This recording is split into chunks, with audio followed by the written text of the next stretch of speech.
Capítulo 15. Eu te amo desesperadamente. Magri entrou como um gato pela janela do quarto. Aos poucos, enquanto seus olhos acostumavam-se com a diferença de iluminação, a menina foi percebendo a cama à sua frente e o vulto adormecido. Aproximou-se. Lá estava a dona Yolanda. A menina examinou superficialmente o corpo da professora. Abaixo da axila esquerda, perto do seio, um curativo grande. Não havia nenhum aparelho que a professora estivesse ligada. Nem monitores para o coração, nem respiradores artificiais. Nada. Apenas um tubo estava espetado na veia do braço, pingando gota a gota o líquido de um frasco pendurado em um suporte ao lado da cama. Não parece tão grave este ferimento. Como ela pôde estar em coma? O que é isso? Aqui tem alguma coisa muito errada. Não preciso ser médica para saber que estar em coma não é isso. Desprendeu com cuidado um lado do esparadrapo e levantou uma ponta do curativo. Ali estava. Um corte meio fundo, lateral. A bala não tinha penetrado no coração da professora. Que história de coma é essa? Ah, preciso agir! Era um risco grave. Mas a intuição e a inteligência da menina diziam-lhe que alguma coisa estava errada com Dona Yolanda. Só poderia ser o que vinha daquele frasco e pingava-lhe na veia. Suspirou, respirou fundo e decidiu-se. Uma decisão grave. Tenho de tomá-la. Vou tomá-la. Olhou em volta. Sobre uma mesinha de serviço havia vários frascos. Um deles estava escrito soro fisiológico. Um soro inofensivo, igual aos líquidos naturais do corpo humano. É disso que eu preciso. Magri retirou do suporte o frasco que estava dependurado, despejou o conteúdo na pia, lavou-o muito bem e reencheu com soro fisiológico. Pronto! Tinha sido ousada demais, mas Magri era um cara. Sentou-se ao lado da professora e tomou-lhe a mão. Dona Yolanda respirava bem, calmamente. O tempo passava, parecia uma eternidade, até que adormecida suspirou. Mexeu-se um pouco, balançou a cabeça. Era isso, Magri estava certa. Era aquele líquido que fazia com que ela ficasse adormecida, em coma induzido. Mais um crime. Magri colou a boca ao ouvido de Dona Yolanda. Dona Yolanda? Sou eu, Magri. Com um fio de voz, a professora falou.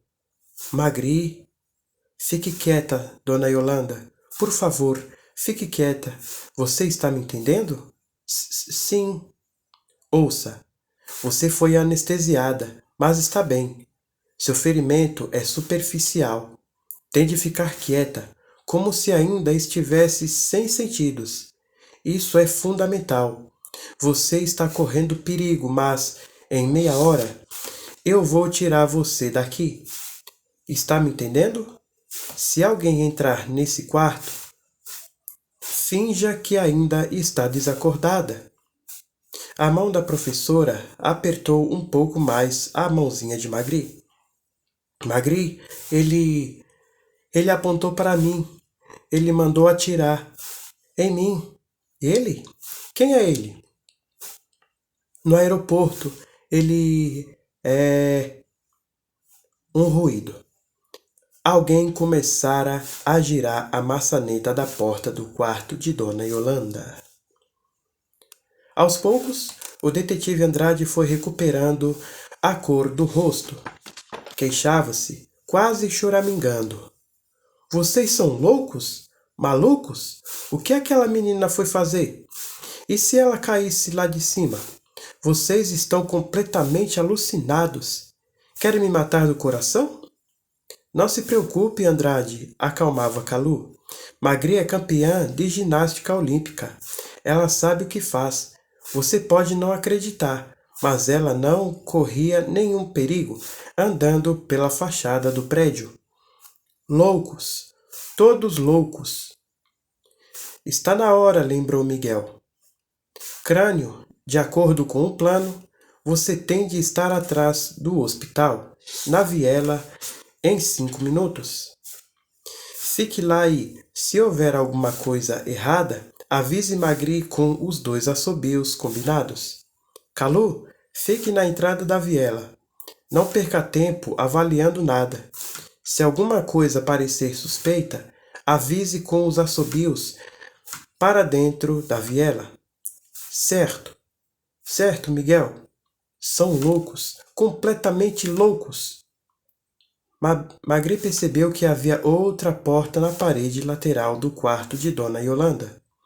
Uma ligação com um aposento ao lado. Aquele aposento tinha de estar vazio. O anão sabia que não poderia ser encontrado na viela. Abriu uma das caixas de papelão e enfiou-se dentro dela. Com um canivete afiadíssimo, abriu um buraco no papelão.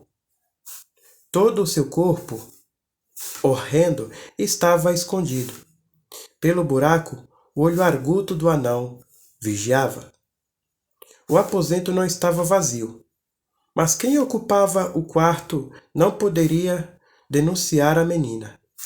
Era um velho, um paciente, deitado. Ou não era nem mais isso. Estava morto, provavelmente aguardando a remoção para o necrotério. Magri tomou fôlego e percebeu que estava agora sem a vassoura. Como iria sair disfarçando logo da porta ao lado de onde estavam de guarda os 2 gorilas? Desculpe, senhor cadáver, mas agora acho que o senhor não se importa, não é? É para uma boa causa. Com cuidado, tirou os lençóis da cama do falecido, fez uma trouxa, usando também os travesseiros e as toalhas, tomou fôlego e abriu a porta. Os 2 gorilas nem desconfiaram daquela faxineira que, do quarto ao lado, saía carregando uma trouxa de roupas sujas. Crânio veio andando normalmente pelo lado do hospital até chegar à viela. Depois entrou rapidamente, colocando-se meio na sombra, ao lado de um monte de caixas de papelão. Dentro de uma delas, o anão encolheu-se o mais que pôde. Magri desceu as escadas, carregando a trouxa de roupa, e chegou ao subsolo, onde tinha conseguido o uniforme de faxineira. No fundo, havia uma porta. Pelo seu senso de orientação, Magri percebeu que aquela porta dava para os fundos do hospital. Ótimo! Kalu encontrou-se displicentemente a um poste em frente à viela. Nesse momento, 2 homens de terno aproximaram-se pela rua lateral, em direção à mesma viela. Magri saiu sorrateiramente pela porta e olhou. A cabeça de Crânio aparecia ao lado de uma pilha de papelão. O amigo fez um gesto com a cabeça. Tudo estava bem, mas, nesse momento, 2 assobios curtos, fortíssimos, foram ouvidos. Os 2 homens, já entrando na viela, deram apenas uma olhada para trás. Não viram nada demais. Não devia ser nada demais. Sem perder um segundo, Magri mergulhou com o crânio no meio das caixas de papelão. Quando os dois homens chegaram bem perto das caixas, não era possível perceber nada. Crânio e Magri encolheram-se. Apenas uma folha grossa de papelão suja separava os dois caras do anão. Os homens conversavam. Parecia ser sobre futebol. Olharam em volta. Quando viram que não havia ninguém à vista, abriram o zíper da calça e aliviaram-se tranquilamente.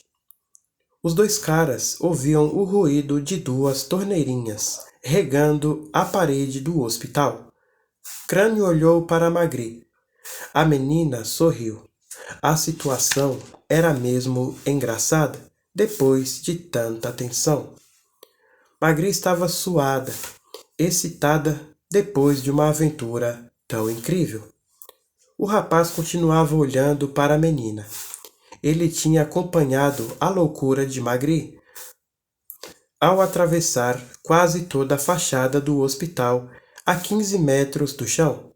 Seu olhar era de verdadeira adoração, de admiração, de um amor intenso, imenso, eterno. Os homens, depois de urinarem, encostaram-se na parede e acenderam cigarros.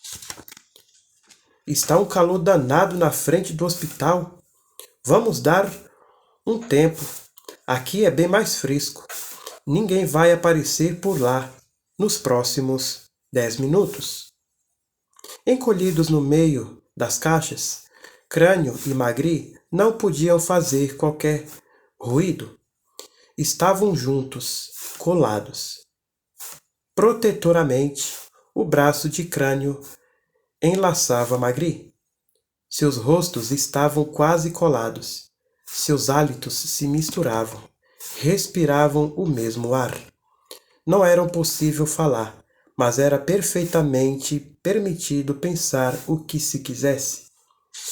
Os dois bebiam-se, olhavam-se, aspiravam-se, ambos felizes pelo imprevisto que os jogara nos braços um do outro.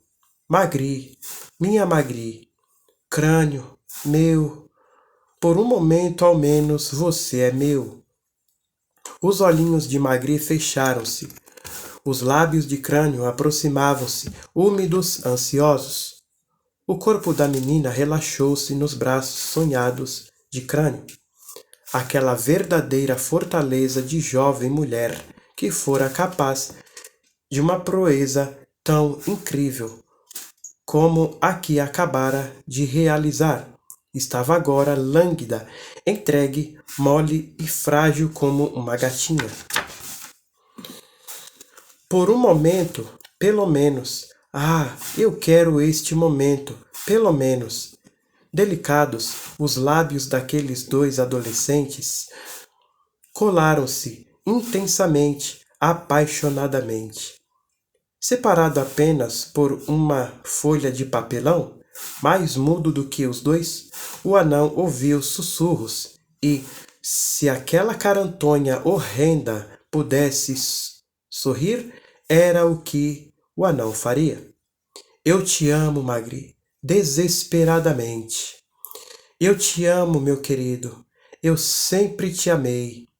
Dessa vez, o beijo foi ardente, agarrado, mágico, total.